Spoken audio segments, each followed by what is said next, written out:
Hello dear friends, आपके अपने YouTube channel HS education corn में आपका स्वागत है। अब हम जो जानेंगे वो किसके बारे में जानेंगे, तो प्रसार शिक्षण के बारे में जानेंगे, एक्सटेंशन टीचिंग के बारे में जानेंगे कि प्रसार शिक्षण क्या होता है।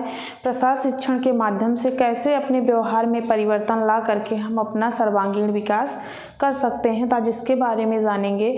और जो हमारी प्रतिधारण क्षमता होती है वो कितनी होती है कि हम अपने व्यवहार में परिवर्तन कितना ला सकते हैं, जैसे देखकर, सुनकर, बोलकर, पढ़कर, परस्पर वार्तालाप करके। तो दहामा के अकॉर्डिंग दिया गया है, इसके बारे में जानेंगे। तो आज का हमारा टॉपिक क्या है? प्रसार शिक्षण, एक्सटेंशन टीचिंग। प्रसार शिक्षण है क्या? तो मानव व्यवहार में अनुभव द्वारा वांछित परिवर्तन लाकर विकास को विकासोन्मुखी दिशा प्रदान करना ही प्रसार शिक्षा का लक्ष्य है। तो क्या कहा गया है कि मानव अपने व्यवहार में परिवर्तन किसके द्वारा लाता है? अनुभवों के द्वारा। अनुभव द्वारा वांछित परिवर्तन लाकर अपना सर्वोन्मुखी जो विकास करता है वह हमारा क्या होता है? प्रसार शिक्षा का लक्ष्य होता है। कोई भी शिक्षण तभी सफल माना जाता है, कोई भी शिक्षण तभी सफल माना जाता है जब उसके फलस्वरूप व्यक्ति के नैतिक मूल्य में, विश्वास में, मनोवृत्तियों में, समझ, ज्ञान में एवं कार्य की दक्षता में सकारात्मक परिवर्तन दिखाई देता है।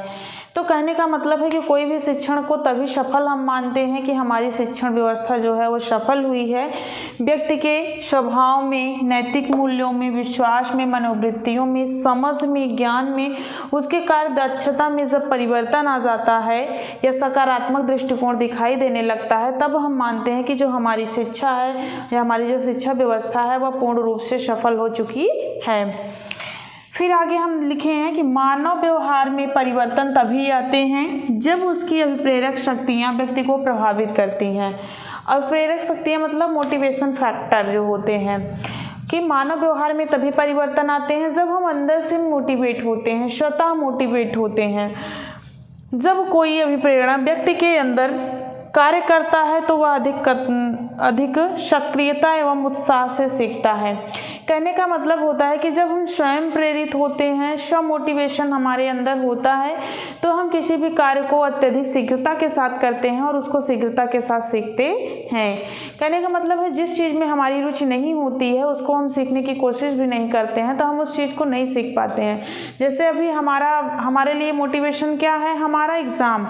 तो हम अपने एग्ज़ाम के लिए निरंतर तत्पर हैं, निरंतर कार्यों को कर रहे हैं, निरंतर पढ़ रहे हैं, तो क्या हो रहा है?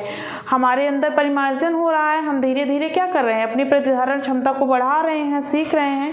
तो कहने का तात्पर्य यही है कि जब व्यक्ति अंदर से प्रेरित होता है, अभिप्रेरित होता है, व्यक्ति स्वयं से मोटिवेट होता है तो किसी भी कार्य को अतिशीघ्र कर लेता है और अतिशीघ्र उसको ग्रहण करने की भी क्षमता उसके अंदर निहित होती है। अब आगे हम जानेंगे जी कि जो सीखने की प्रतिधारण क्षमता होती है वो कितनी होती है। तो दहामा ने 2 प्रतिधारण क्षमता दी है, एक ज्ञानेंद्रियों के, एक सीखने के अनुसार दी है प्रतिधारण क्षमता। तो सबसे पहले हम जानेंगे सीखने की क्रिया तथा प्रतिधारण क्षमता दहामा के अनुसार, ज्ञानेंद्रियों के अनुसार।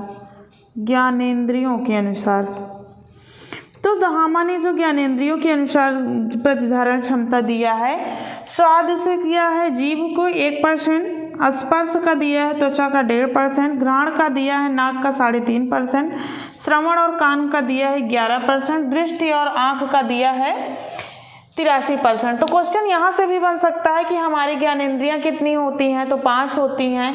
आ सकता है कि स्वाद ज्ञानेंद्रियाँ क्या हैं? तो जीभ हमारी स्वाद ज्ञानेंद्रियाँ हैं। स्पर्श ज्ञानेंद्रियाँ क्या हैं? तो त्वचा है। इसकी जो है सीखने की प्रतिधारण क्षमता कितनी होती है? तो 1.5% होती है। घ्राण क्या है? तो नाक को घ्राण बोला जाता है। श्रवण क्या है? तो कान है हमारा। दृष्टि क्या है? तो आँख है। इसकी प्रतिधारण क्षमता कितनी होती है? 83% होती है। ये किसके अनुसार है? ये दहामा के अनुसार है।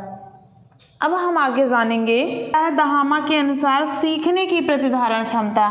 जो हमारी सीखने की प्रतिधारण क्षमता होती है, अगर हम किसी चीज़ को पढ़ते हैं, सिर्फ पढ़ने का कार्य करते हैं, तो वो हमें 100% में सिर्फ 10% याद रहता है। जैसे मैं मान लो 10 वस्तु को पढ़ रही हूँ तो 10 में कोई हमको एक चीज़ याद रहेगी, 9 को हम क्या करेंगे, भूल जाएंगे। फिर सुनकर, अगर हम कोई चीज़ सुने हुए हैं तो हमको कितनी देर तक याद रहती है, 20% वो चीज़ें हमें याद रहती हैं। उसके बाद अगर कोई चीज़ देखते हैं तो 30%, कोई दृश्य अगर हम देख लेते हैं तो काफ़ी समय तक वो मेरी स्मृति में रहता है, या हम उसको 30% ग्रहण करते हैं। देख कर और सुनकर, अगर हम कोई चीज़, हमारा श्रव्य भी है और दृश्य भी है, तो कितना, 50% वो चीज़ें हमें याद हो जाती हैं। परस्पर वार्तालाप करके अगर हम मान लो ग्रुप डिस्कशन कर रहे हैं तो हमको कितनी वो चीज़ें याद रहती हैं, 70%। और परस्पर किसी भी कार्य को संपादन करते हुए यदि वार्तालाप करते हैं तो वो चीज़ें, हमारी जो प्रतिधारण क्षमता होती है कितनी होती है, 90% होती है। ये किसके अनुसार दी गई है, तो दहामा के अनुसार दी गई है। दहामा के अनुसार जो हमारी प्रतिधारण क्षमता दी गई है, कितने दी गई है, पढ़कर 10%, सुनकर 20%, देखकर 30%, देख एवं सुनकर 50%, परस्पर वार्तालाप करके 70% और कार्य को संपादन करते हुए वार्तालाप करके 90%। और ये जो है हमारी ज्ञानेंद्रियों के बारे में बात की गई है, तो दोनों में अंतर है। ये ज्ञानेंद्रियों की प्रतिधारण क्षमता है और ये हम जो हम क्रिया करके प्रतिधारण क्षमता करते हैं उसके बारे में दिया। अब हम आगे इसी में जानेंगे प्रसार शिक्षण की अभिप्रेरणा क्या है। तो प्रसार शिक्षण पद्धति की अभिप्रेरणा, प्रसार शिक्षण पद्धति एवं उसकी अभिप्रेरणा।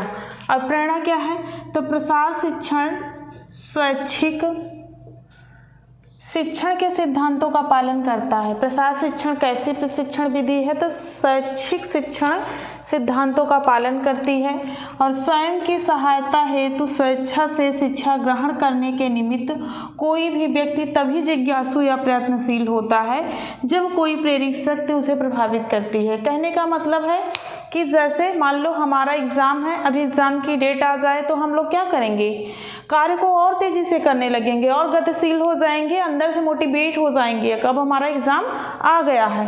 तो कहने का मतलब है कि जो प्रसार शिक्षण है वो कैसे हमको प्रेरित करती है, तो प्रसार शिक्षण स्वैच्छिक शिक्षण के सिद्धांत का पालन करता है।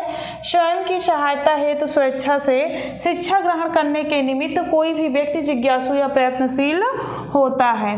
जब कोई प्रेरक शक्ति प्रभावित करती है, तो प्रेरक शक्ति जैसे कोई भी होती है वह हमें क्या करती है, जब प्रभावित करती है तो कोई की भी व्यक्ति क्या करता है, अधिक जिज्ञासु हो जाता है, अधिक उसके अंदर कार्य करने की शक्ति हो जाती है, वह गतिशील करता है, वह गतिशील हो जाता है और निरंतर वह कार्यों को करने लगता है।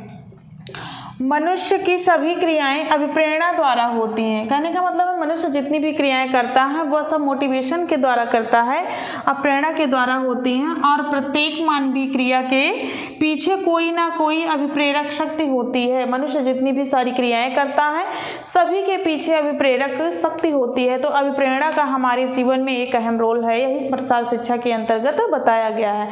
प्रसार शिक्षा में बताया गया है कि कोई व्यक्ति जब अपनी स्वेच्छा से प्रेरित होता है, स्वयं से प्रेरित होता है, तब वो क्रिया को अधिक तेजी के साथ सीखता है और अति शीघ्र सीख लेता है और उसकी जो प्रतिधारण क्षमता होती है वह अधिक हो जाती है। तो जो हमारे अभिप्रेरक होते हैं वो कितने टाइप्स के होते हैं, 2 टाइप्स के होते हैं। एक हमारे जन्मजात अभिप्रेरक होते हैं जिनको शरीरजन्य अभिप्रेरक बोला जाता है।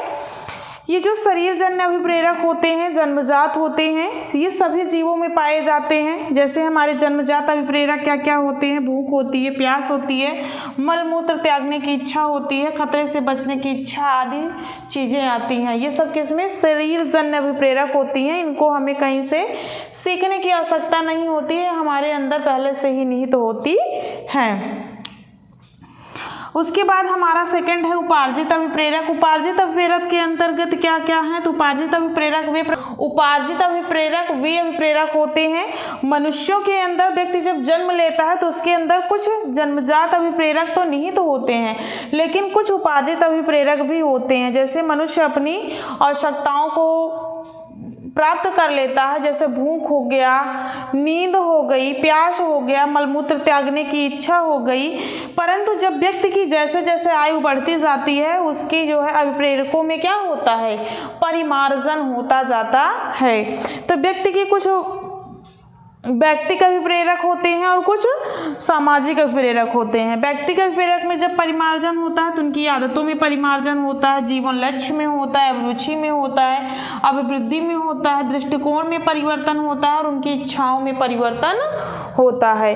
वहीं जब हम सामाजिक अभिप्रेरक की बात करते हैं तो सामुदायिकता में परिवर्तन, सामुदायिक होते हैं, ग्रहणशीलता उनके अंदर होती है, युद्ध की प्रवृत्ति, सामाजिक प्रतिष्ठा प्राप्त करना चाहते हैं, उपलब्धि प्राप्त करने के लिए उनके अंदर नई नई आकांक्षा होती है।